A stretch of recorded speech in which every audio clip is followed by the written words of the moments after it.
മുൻകൂർ അനുമതിയില്ലാതെയും നടപടിക്രമം പാലിക്കാതെയും എരുമേലി വാപുര ക്ഷേത്ര നിർമ്മാണം പാടില്ലെന്ന് ഹൈക്കോടതി ഹർജി തീർപ്പാക്കി. ക്ഷേത്രം നിർമ്മിക്കാൻ ഉദ്ദേശിക്കുന്ന സ്ഥലത്തെത്തി ന്യൂസ് 18 വാർത്താ സംഘം.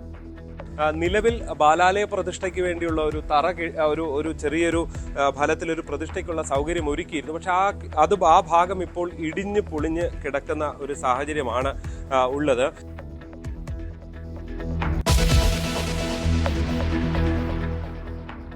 കോന്നിയിൽ പാറമടയിൽ അപകടം. ഹിറ്റാച്ചിക്ക് മുകളിലേക്ക് പാറക്കെട്ടിടിഞ്ഞു വീണു. 2 തൊഴിലാളികൾ കുടുങ്ങി. രക്ഷാപ്രവർത്തനത്തിനായി NDF സ്ഥലത്തേക്ക്.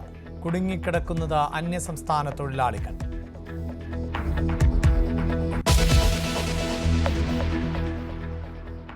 കേരളം 48 മണിക്കൂർ പണിമുടക്കിലേക്ക്. നാളെ സ്വകാര്യ ബസ്സുകൾ ഓടില്ല. വിദ്യാർത്ഥി കൺസെഷൻ മിനിമം ചാർജ് 5 രൂപയാക്കണമെന്നും ലിമിറ്റഡ് സ്റ്റോപ്പ് പെർമിറ്റുകൾ ഉടൻ പുതുക്കണമെന്നും ഉടമകൾ. മറ്റന്നാൾ ദേശീയ പണിമുടക്ക്. സമരം കേന്ദ്ര സർക്കാരിന്റെ തൊഴിലാളി കർഷക വിരുദ്ധ പ്രവർത്തനങ്ങൾക്കെതിരെ.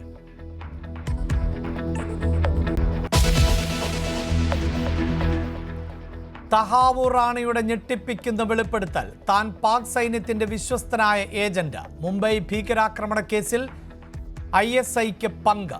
ഡേവിഡ് ഹെല്ലിക്കൊപ്പം ലഷ്കർ പരിശീലനം നേടിയെന്നും സമ്മതിച്ച് റാണ.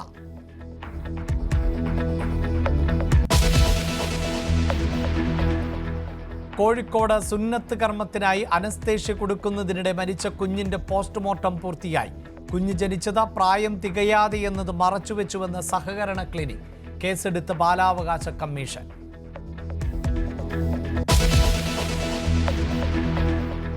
ആരോഗ്യവകുപ്പിനെ വെട്ടിലാക്കി വിവാദ പരാമർശവുമായി സജി ചെറിയാൻ. സർക്കാർ ആശുപത്രിയിൽ കിടന്ന് മരിക്കാറായപ്പോൾ സ്വകാര്യ ആശുപത്രിയിൽ ചികിത്സ തേടി.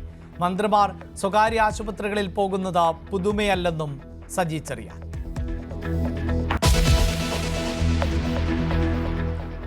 ആരോഗ്യമന്ത്രി വീണ ജോർജിന്റെ രാജിക്കായി ആളിക്കത്തി പ്രതിഷേധം. കോട്ടയത്ത് മെഡിക്കൽ കോളേജ് മാർച്ചിനിടെ BJP അധ്യക്ഷൻ രാജീവ് ചന്ദ്രശേഖരന് പരിക്ക്. സെക്രട്ടേറിയറ്റിലേക്ക് മഹിളാ കോൺഗ്രസിന്റെ മാർച്ച്.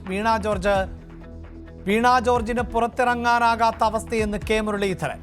പിണറായി വിജയനെ ഇപ്പൊ വീണാന്ന് കേട്ടാൽ പേടിയാണ്. ഒന്ന് സ്വന്തം വീട്ടിൽ തന്നെയുണ്ട്, ഒരാൾ സ്വന്തം മന്ത്രിസഭയിലുണ്ട്. ഇത് രണ്ടും പിണറായി വിജയനെയും കൊണ്ടേ പോകും.